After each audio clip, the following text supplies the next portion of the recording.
की राजनीति में लंबे समय से जमी स्थिरता तब अचानक टूटती दिखी जब तिरुवनंतपुरम नगर निगम के नतीजों ने सबको चौंका दिया। जिस राजधानी को दशकों तक वामपंथ का अभेद्य किला माना जाता रहा, वहां इस बार मतदाताओं ने अलग राह चुनी।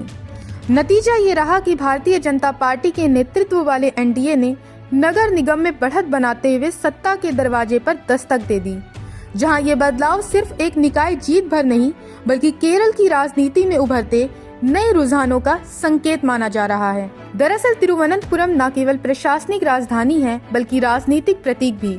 इसी लोकसभा क्षेत्र से कांग्रेस के वरिष्ठ नेता शशि थरूर लगातार 4 बार सांसद चुने गए हैं। ऐसे में शहर में सत्ता परिवर्तन का मतलब दूरगामी असर से जोड़ा जा रहा है।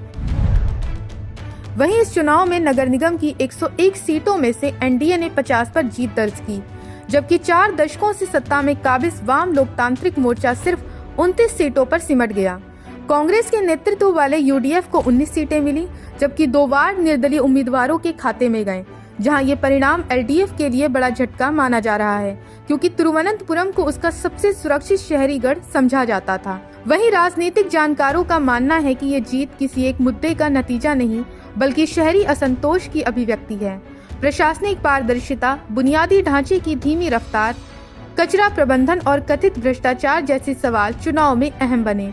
वहीं इन मुद्दों पर मतदाताओं की नाराजगी ने एलडीएफ के खिलाफ माहौल तैयार किया, जिसका फायदा एनडीए को मिला। नगर निगम जैसी बड़ी शहरी इकाई में सत्ता हासिल करना विधानसभा की 2 से 3 सीटें जीतने से कहीं अधिक असरदार है।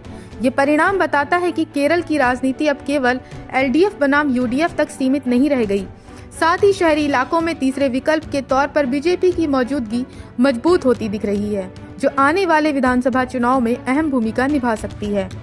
इसके अलावा तिरुवनंतपुरम में एनडीए की जीत पर प्रधानमंत्री नरेंद्र मोदी ने जनता और पार्टी कार्यकर्ताओं को बधाई दी है।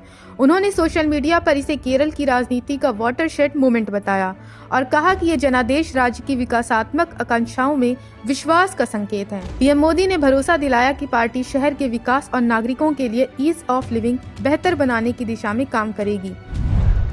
वहीं वाम मोर्चे ने नतीजों को गंभीरता से लेते हुए वार्ड स्तर पर समीक्षा और सुधारात्मक कदमों की बात कही है। वहीं कांग्रेस के लिए भी ये परिणाम चेतावनी की तरह है, क्योंकि जिस शहर में उसका सबसे चर्चित चेहरा सांसद है, वहां संगठनात्मक कमजोरी उजागर हुई है। बहरहाल तिरुवनंतपुरम नगर निगम के नतीजे केरल की राजनीति में एक नए अध्याय की ओर इशारा करते हैं। ये जीत सिर्फ बीजेपी के लिए उत्साहजनक नहीं बल्कि राज्य की राजनीति में बदलते शहरी रुझानों का स्पष्ट संकेत है। ऐसे में आने वाले विधानसभा चुनाव में यही बदलाव किस दिशा में जाएगा, इस पर अब पूरे केरल की नजरें टिकी हैं। Bureau report, Punjab Kesari TV. हमसे जुड़े रहने के लिए हमारे YouTube चैनल को सब्सक्राइब करें और नई वीडियो की नोटिफिकेशन के लिए बेल आइकॉन को दबाएं।